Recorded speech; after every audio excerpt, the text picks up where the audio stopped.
நேத்திக்கு அதாவது 13 நவம்பர் அன்னைக்கு பாத்தீங்கன்னா நம்ம சென்னை கிண்டில இருக்கிற கலைஞர் நூற்றாண்டு உயர் சிறப்பு மருத்துவமனைக்கு காலையில 10 மணி போல விக்னேஷ் அப்படின்ற நபர் போறாரு.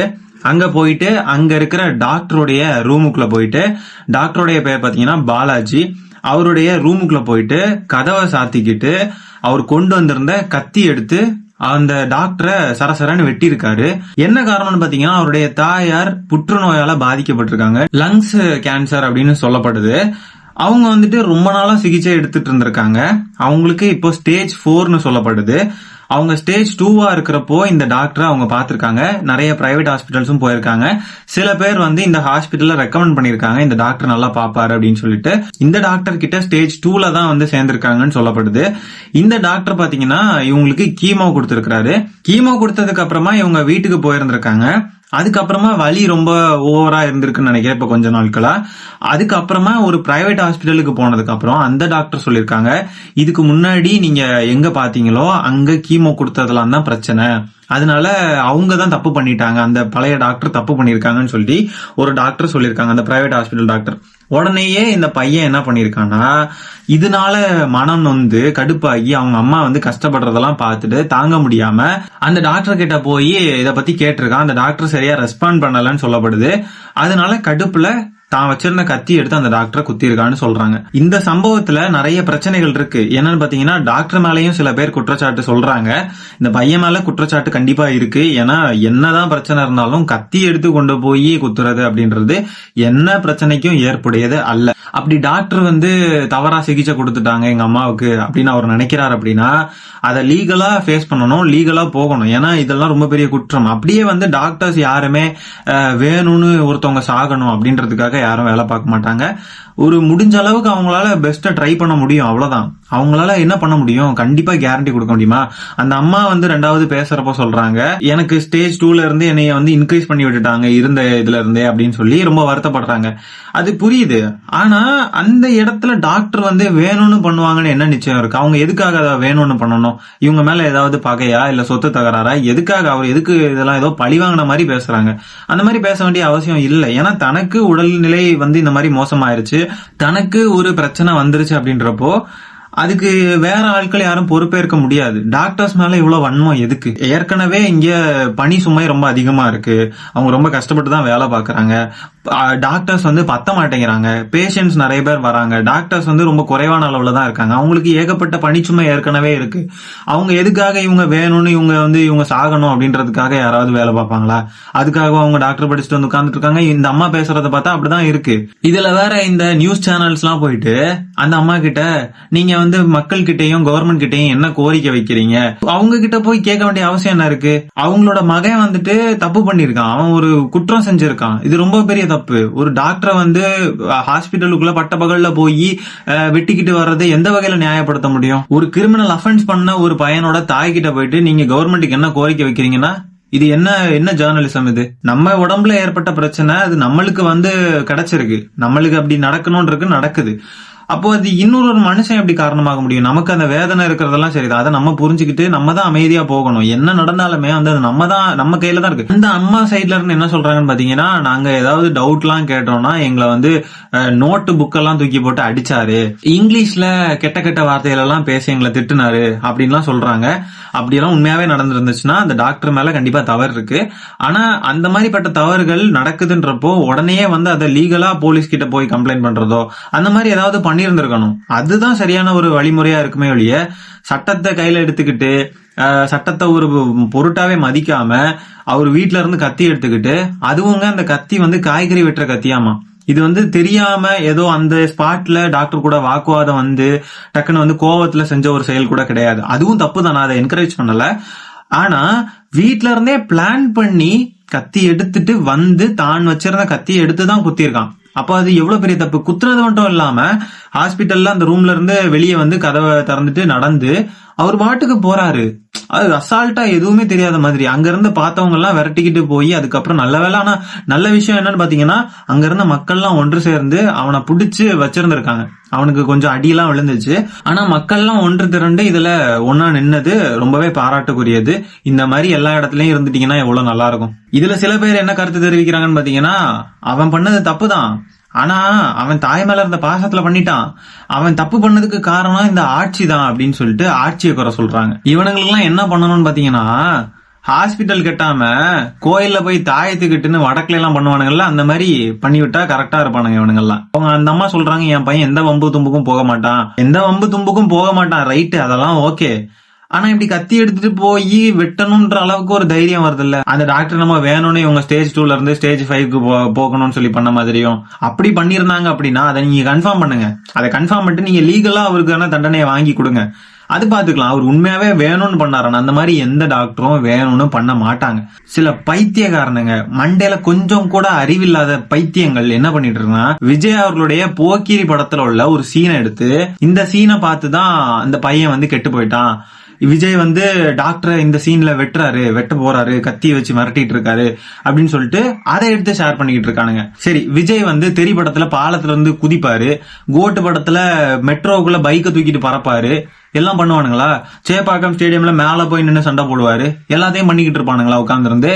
மண்டையில அறிவு இருக்கா கொஞ்சமாவது? என்னமோ இந்த பையன் கத்தி எடுத்துட்டு ஹாஸ்பிட்டல் போறதுக்கு முன்னாடி விஜய் வந்து அந்த படத்துல இப்படி பண்ணார்ல, அப்ப நம்மளும் இது மாதிரி பண்ணலாம் அப்படின்னு ஒரு உந்துதல் வந்து ஒரு வேகத்துல அந்த மாதிரி பண்ண மாதிரி, அந்த படத்தை பார்த்து இன்ஃபுளுன்ஸ் ஆகியே பண்ண மாதிரி. விஜய் இப்ப அரசியலுக்கு வந்துட்டாரு, உடனே அந்த படத்துல அந்த சீன் எடுத்து போட்டு அவர் அட்டாக் பண்ணணும், அவ்வளவுதான். படத்துல காட்டுற சீனை பார்த்து இன்ஃபுளுன்ஸ் ஆகணும் அப்படின்னா எல்லா சீனுக்கும் இன்ஃபுளுன்ஸ் ஆகணும்ல. சரி, விஜய் வந்து நடிச்ச நிறைய படத்துல விஜய் ஹீரோவா போய் ஏதாவது ஒரு தப்பு செய்யற ஒருத்தனை பிடிச்சு அடிப்பாரு, தனியாளா போய் அடிச்சு நகர்த்துவாரு. அப்ப அந்த இடத்துல இப்போ இந்த குத்திக்கிட்டு வெளியே வந்தான்ல ஒருத்தன், அவனை பார்த்த சுத்தி இருந்த யாருமே போய் அடிக்கலையே, அப்ப விஜய பார்த்து யாருமே இன்ஃபுளுன்ஸ் ஆகலையா? எவனாவது ஒருத்தன் போய் அடிச்சிருக்கணும்ல, அதுதானே சரியா இருக்க முடியும். ஏன் யாருமே போகல? அப்ப சுத்தி இருந்த யாருமே விஜய் படம் எல்லாம் பார்த்ததே இல்லையா? இன்னைக்கு பாத்தீங்கன்னா இந்த சம்பவத்தை கண்டிச்சு டாக்டர்ஸ் எல்லாம் ஃபுல் டே போராட்டத்துல ஈடுபடுறாங்க, சில கோரிக்கைகள் வலியுறுத்துறாங்க. சிசிடிவி கேமராஸ் இன்னும் வேணும், எங்களுக்கு பாதுகாப்பு விஷயங்களை இன்னும் பலப்படுத்துங்க அப்படின்லாம் சில கோரிக்கைகள் வச்சிட்டு இருக்காங்க. கவர்மெண்ட் சைட்ல இருந்தும் அவங்க கேட்கிற சில கோரிக்கைகளை பண்ணி கொடுத்தாங்கன்னா ரொம்ப நல்லது. ஏன்னா யார வேணா பகச்சிக்கலாம், டாக்டர்ஸ் எல்லாம் பகச்சுக்கிட்டா நிறைய பேர் பாதிக்கப்படுவாங்க. இன்னைக்கு பாத்தீங்கன்னா நிறைய நோயாளிகள் வந்து டாக்டர்ஸ் இல்லாததுனால ரொம்ப அவதிப்பட்டுக்கிட்டு இருக்காங்க. மருத்துவர்களையோ மருத்துவமனைக்குள்ளேயோ புகுந்து போய் தாக்குதல் நடத்துறது நான் பைலபிள் அஃபென்ஸ். இந்த பையனுக்கு பிணை கிடைக்கவே செய்யாது என்னாலுமே. அந்த அம்மா அங்க உட்கார்ந்து இருந்துகிட்டு இன்னும் 1 மணி நேரத்துல என் பையன் வரணும், இல்லனா நான் வந்து அப்படி பண்ணிடுறேன் இப்படி பண்ணிடுறேன் அந்த அம்மா பேசிக்கிட்டு இருக்காங்க. இதுல சில அறிவாளிகள்லாம் காவல்துறை மேல ஒரே சாட்டமா சாடிக்கிட்டு இருக்கிறானுங்க. என்னடா பிரச்சனைன்னு பார்த்தா காவல்துறை ஏதாவது பண்ணிருக்கணும், காவல்துறை இதை தடுத்து இருந்திருக்கணும். காவல்துறை எப்படி தடுக்க முடியும்? இல்ல எனக்கு புரியல. ஒருத்தன் கத்தி எடுத்துட்டு ஹாஸ்பிட்டலுக்குள்ள போய் ஒரு டாக்டரோட ரூமுக்குள்ள போய் அவன் இஷ்டத்துக்கு அவன் போய் குத்திக்கிட்டு வருவான். காவல்துறை இதுக்கு எப்படி பொறுப்பாக்க முடியும்? காவல்துறை என்ன பண்ணிருக்க முடியும் நீங்க நினைக்கிறீங்க? அப்படியே உலகத்துல நடக்கிற ஒவ்வொரு அசைவுகளையுமே காவல்துறை வந்து கரெக்டா நோட் பண்ணி இவன் இதை செய்ய போறான், இவனை தடுக்கணும், இவனை பிடிக்கணும் அப்படின்னு காவல்துறை அப்படியே முன்கூட்டியே எல்லாமே தெரிஞ்சு ஜோசியக்கார மாதிரி செயல்படணுமா? அவங்க என்ன போலீஸா இல்ல ஜோசியக்காரங்களா? அவங்களுக்கு என்ன தெரியும்? ஜோசியக்காரங்களுக்கு ஏற்கனவே ஒன்னும் தெரியாது, அது வேற. அவங்களுக்கு சூப்பர் பவர் இருக்க மாதிரியும், அவங்க ஏதோ ஸ்பைடர்மேன் மாதிரியும் எல்லாம் அப்படியே அவங்க அப்படி பயங்கரமா பண்ணியிருந்திருக்கணும் அப்படின்னா இது எந்த வகையில பைத்தியக்காரத்தனமா இல்ல?